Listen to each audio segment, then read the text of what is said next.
All right, so we've all been there, right? Yeah. In your career, I mean.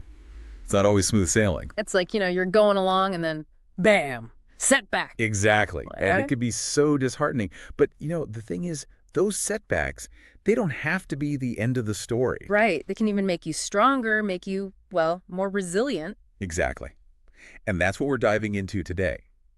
How to bounce back from those career setbacks, even come back stronger. What can we learn from these experiences? How do we use them to our advantage? And we're talking about like real strategies, right? Not just like, oh, stay positive. Hey, absolutely. We're going way past the surface here. We're talking about understanding how your brain reacts to setbacks and how to reframe those experiences to find that forward momentum again. Because let's be honest, our brains sometimes they're kind of jerks. They really can be. So, like, when you experience a setback, what's the first thing that tends to happen? Okay, so our brains, they love to focus on the negative. It's called negativity bias. So that little voice in your head, it's going to get really loud with the shoulda, woulda, couldas. Oh, tell me about it. It's like it's on a loop, replaying every little mistake.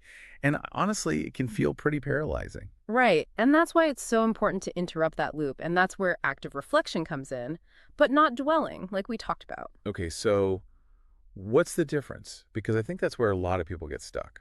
It's about shifting from what went wrong to what can I learn from this? Like, let's say you interviewed for a dream job and you didn't get it. Oof, that stings, right? For sure. So easy to get stuck in that disappointment. Exactly. But instead of replaying every awkward moment in the interview, what if you focused on gathering information? Reach out to the hiring manager if you can, or someone you know at the company, and see if you can get some feedback. What were they looking for in a candidate? Were there any skills you could brush up on? That's such a good point. Turning it into a learning opportunity instead of a dead end.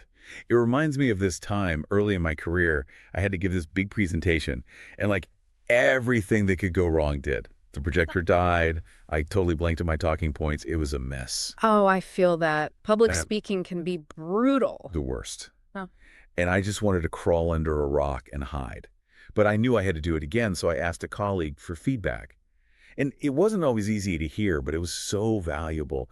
And it helped me realize that, okay, even though it feels awful, setbacks can actually help you grow. Totally. It's like, how else are you going to learn, right? But let's be real, it's hard to remember that when you're in the thick of it. So how do we stay positive or at least, not completely lose it when things go Okay, sideways? so that's a big one, right? Because no one wants to hear just stay positive.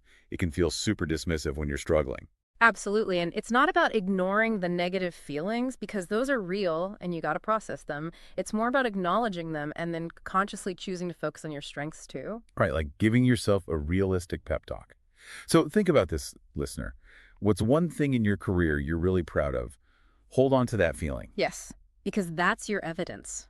Proof that you've got what it takes. And that confidence will help you create a plan to move forward. So about that plan, should we be thinking big career overhaul or something smaller? Well, it doesn't have to be an all or nothing approach. In fact, it's probably better to start with something manageable. So, what's one or two small steps you can take right now?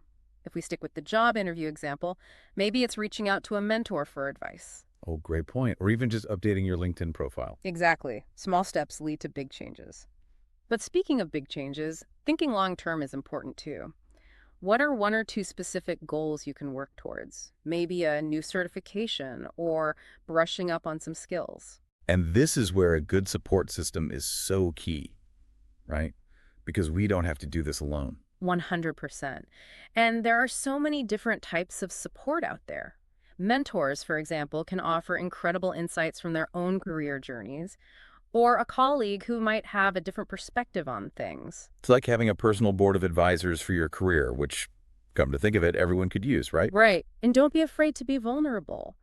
Talk to people, tell them what you're going through, ask for advice. You might be surprised how many people have been in a similar situation and are happy to help. Absolutely, because at the end of the day, it's about building resilience. You know what they say, smooth seas never made a skilled sailor.